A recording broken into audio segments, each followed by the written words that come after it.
Hello YouTube, this is Wisps and Whimsy, and you are watching Starting Out Solitary. Our topic this week is culture.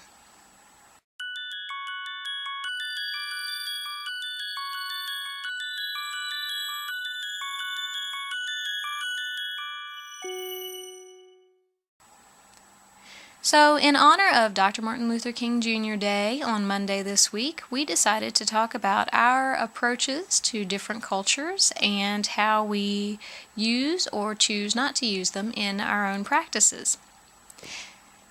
So I think the best way to start this discussion is by sharing my personal heritage, and that'll kind of inform where I go from there.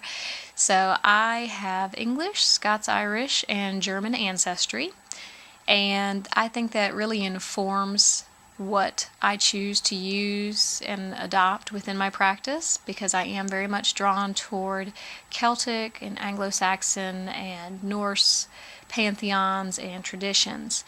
And I couldn't say whether that's just an internal being drawn to them due to being of that ancestry, or whether it's because I know I'm of that ancestry and therefore I am drawn to it. So it could be either or a mix of both. And honestly, I don't think it really matters so much, because in any case, it is a part of me and who I am. And so if I feel drawn to it, whether because it's foreknowledge or whether it's just internal body knowledge, either way I think is perfectly acceptable. So as you can see, this is a book that I'm currently reading. I thought it was pretty neat to be able to talk about this week, because here is what I'm reading right now. It's The Gods of the Celts by Miranda Green. It is not a pagan spirituality book. It is a history book. So Green talks about the history of Celtic religion prior to and after Roman incursions, and in some cases conquests within Celtic regions. It's actually really interesting. If you're not aware of the history of Celtic peoples, I think this would be an interesting place to start. Maybe not the best place to start. It does help to have some basic knowledge of, just the general history. But it's very interesting how Roman culture kind of envelops and overshadows, in many cases, Celtic history as far as religion is concerned. She talks a lot about how Roman authors tended to just replace Celtic deities with Roman deities if they served similar purposes and contexts. So in a way, we've lost a lot of the history of Celtic deities, because most of our history that we have available is from Roman authors. So that's just a little interesting snippet there.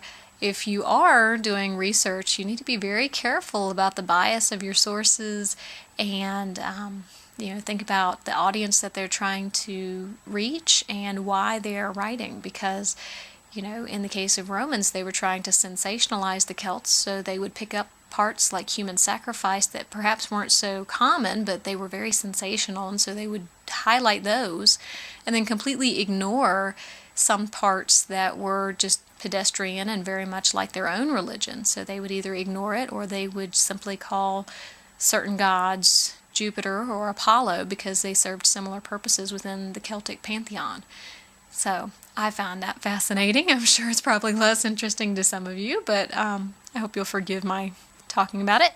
It is something that I find very interesting, and that's kind of how I incorporate my history into my practice, is by looking into what was the tradition. And I feel like when we talk about ancestor worship or reverence, that's something that I'm very interested in and take note of, is how would my ancestors appreciate my approach? Because if I am trying to be accepting and welcoming of them, I certainly don't want to do something that would be disrespectful toward how they thought and believed.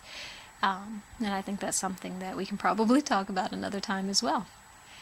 So, obviously, that is the sort of thing that I include in my practice, and the direction that my practice is kind of drawn to.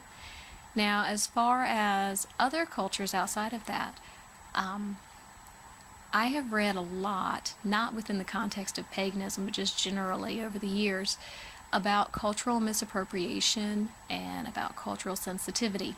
And so I'm very careful as I approach other cultures and traditions that I show respect in how I use it, if I use it at all, and many times I choose not to adopt practices because I don't feel that it's appropriate for me, because I am not of that time and place. I'm not a descendant of that tradition, and so I feel like in order to be sensitive to people who are of that ancestry, that I need to be very respectful and careful with what I use. I think there's a lot to be said for being aware of the history of how things have developed and why people are sensitive. You know, for Native Americans or for African Americans who feel that, you know, the majority culture has pretty much taken up and appropriated so much of what made up their original cultures, and so to do that just one more time doesn't seem appropriate for me.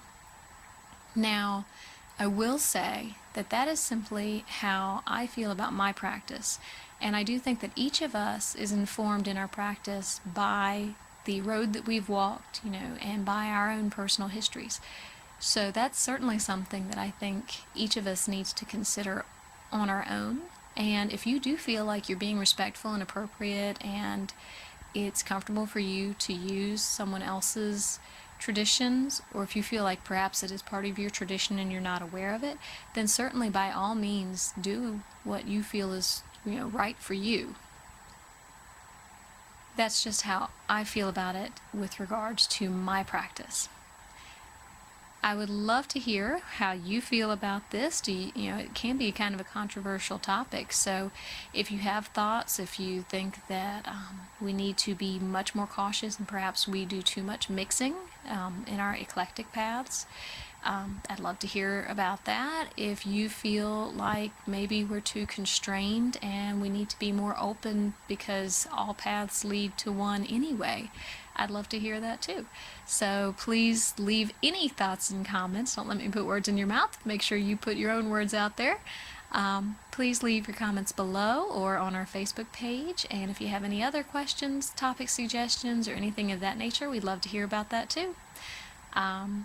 Tomorrow, you will be hearing from our new Friday host, Katie Ballou, and so I'm very interested to hear what she has to say. Until next time, this is Wisps and Whimsy, wishing you blessings.